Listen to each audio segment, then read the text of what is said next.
The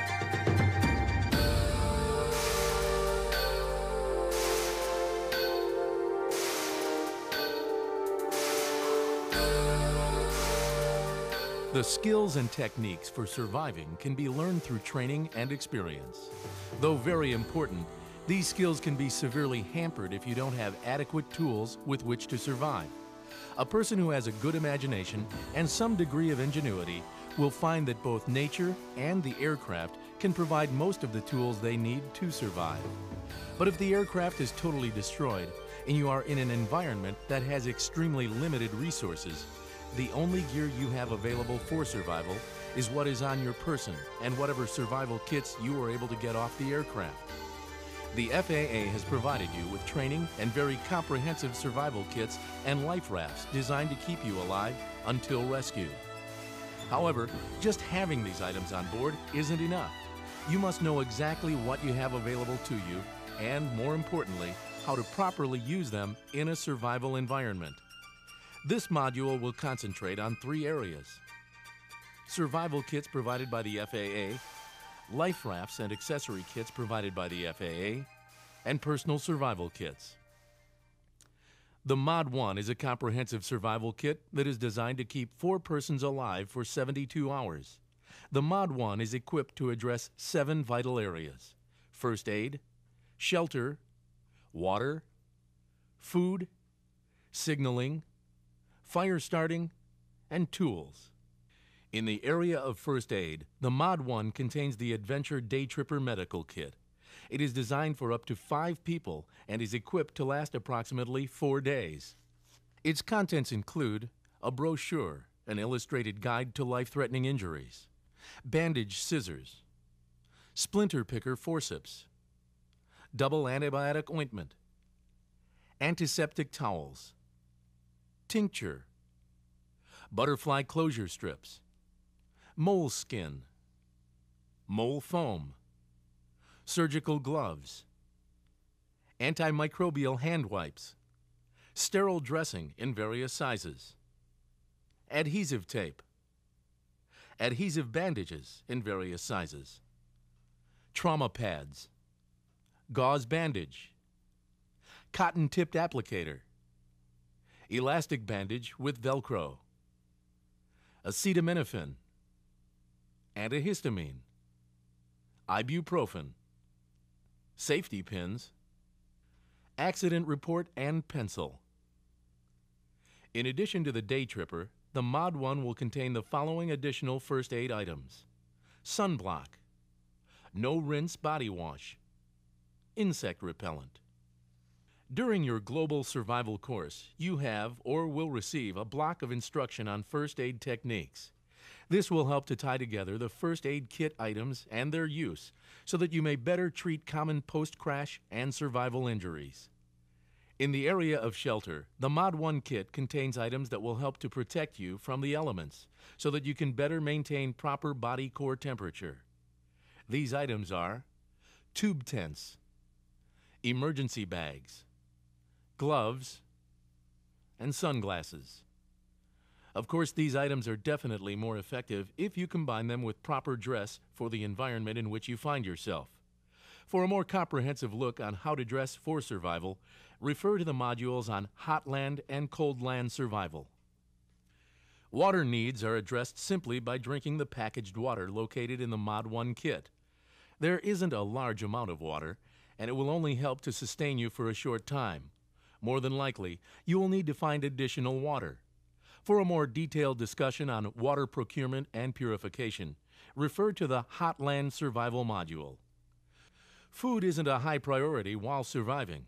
The only time you should eat is when there is an ample amount of drinking water. As mentioned, there isn't an abundance of water in the Mod 1 kit, so if additional water is procured, at least 2 quarts per day per person, you can safely eat the survival rations in the kit. The Daytrex bars located in the Mod 1 have the ideal macronutrient profile, high carbohydrate, moderate fat, and low protein for surviving in extreme environments. Read the eating instructions on the package before consuming. Signaling devices located in the Mod 1 kit are plentiful and effective. Each signaling device will have clearly written and simple directions. Read the directions well in advance of use and have signaling devices at hand for instant deployment.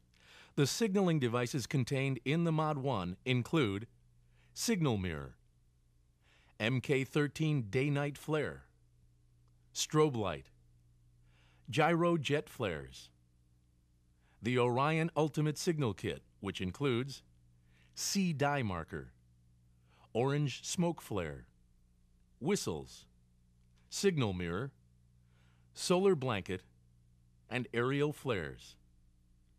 Especially when dealing with pyrotechnics, flares, great care must be taken in order to protect you and fellow crew members from potential harm. Items in your kits that are designed for fire starting are plentiful. Fire can be a survivor's best friend. A fire will provide survivors with warmth, security, protection, a way to purify water and cook food, as well as acting as a signaling device. Before we address the fire starting devices located in the Mod 1 kit, we must first learn the steps in starting and maintaining a fire. There are few considerations in picking a spot to start your fire. Make sure you are not starting it in a place that may cause a wildfire. Avoid areas with dried and dead grasses.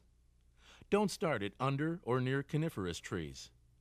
Don't start it too close to the aircraft, or you may risk igniting spilled fuel. It is also a good idea to look up. Look for a snow overhang that could come crashing down on your fire. In general, just take a good look around for possible hazards. Next, consider the ground on which the fire is to burn. Brush away all dead leaves till you get to bare earth.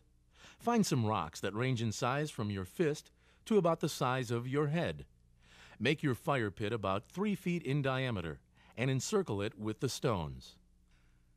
Pile the stones up to a height of approximately 1 foot. If in deep snow, where it may be impractical to dig down to bare earth, you may have to cut green logs about 3 to 4 feet in length and make a fire platform.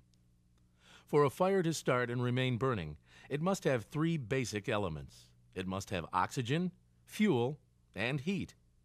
Oxygen is abundant in the form of air. Fuel will most likely be procured from nature or from the kit. Heat will be generated from one of the various fire starting devices in the Mod 1 kit. Before you make the first spark, gather all material you will need to start and maintain your fire. First, you need to gather some tinder. A good example of tinder would be fine dried grass, dead and dried pine needles, cotton, paper, magnesium, or powdered wood. Simply put, anything that ignites easily and burns hot is considered tinder. Next, you'll need to find some kindling. Examples of kindling would be small twigs, thicker grasses, wood shavings, and thin chunks of dried bark. Finally, you need to find some fuel. Fuel would be material ranging from just slightly bigger than kindling to full-fledged logs. Always get 3 times the amount you think you will need. Get tinder, kindling, and fuel all at once and have it near the fire pit.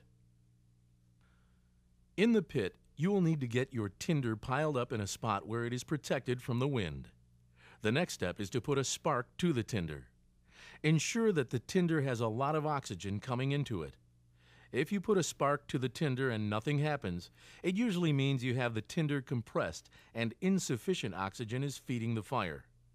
Spread the tinder out slightly and try again. You may also want to gently blow on the tinder to get it going. Once the tinder has ignited, start putting the small tinder on top in a teepee fashion. Progressively work up to the small kindling, then start adding your fuel. Remember to keep your fire just big enough for you and your crew members. Too big a fire exacts a large drain on your energy reserves to keep it going. The Mod 1 kits are sufficiently equipped to make fire starting a cinch. For tinder, you will find chemical fire tinder. These are tablets of highly combustible material that burn hot and slow. To get the tinder burning, you will find matches, metal match, a magnifying glass, candles. With the tinder and spark source present in your kits, your job would simply be to procure the kindling and the fuels.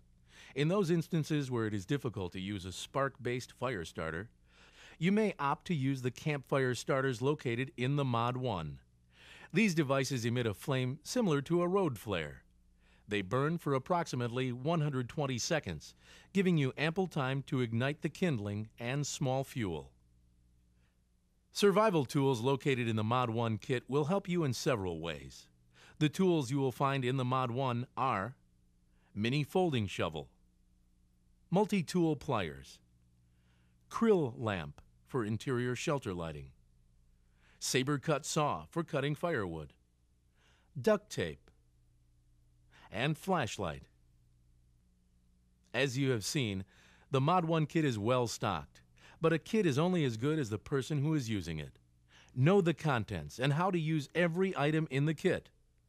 As with any kit, the Mod 1 has room for improvement. This is where a personal survival kit will come in handy.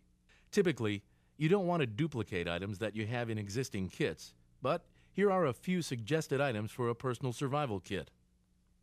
A sharp pocket knife, a spark-based fire starter or waterproof matches, a cable saw, required medication, extra set of prescription glasses, a small signal mirror, a small bottle of water purification tablets, a trash bag, a solar blanket, a mini flashlight, cotton, 006 steel wool, a small first aid kit, dental floss, and a small fishing kit, hooks, lines, sinkers.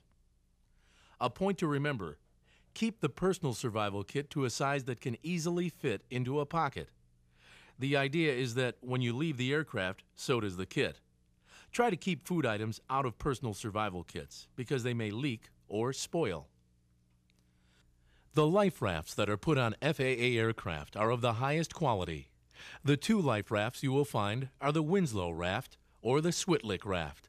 But without proper knowledge of the raft and its components, you put yourself and your fellow crew members at a disadvantage. Some of the features of these life rafts are CO2 and nitrogen inflation system with oversized buoyancy tubes, tripod arch auto-inflating canopy support system, oversized 4-rung boarding ladder, 5 boarding assist handles, combination foul weather observation port and water collector, inflatable insulated floor, auto-deploying hemispherical drogue, 75 feet of heaving line, 35 feet of painter line with quick release, writing line with hand grips, unidirectional radar reflective tape. Each life raft will have an accompanying accessory kit. These items will help to make survival at sea a little easier and help to facilitate a quicker rescue. Items in the accessory pack include Survivor 6 reverse osmosis pump, sea dye marker, emergency water container, raft repair kit, hand pump, raft knife, bailing bucket, sponge, heaving line, sea anchor, fishing kit, flashlight, signal flares, EBC 102 emergency locator transmitter. The life raft will take about 30 seconds to fully deploy in temperate conditions.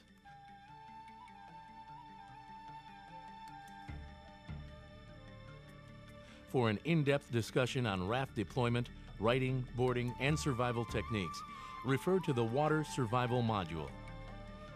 As you have seen, the FAA has invested a great deal in ensuring that its pilots and crew members are properly equipped to survive.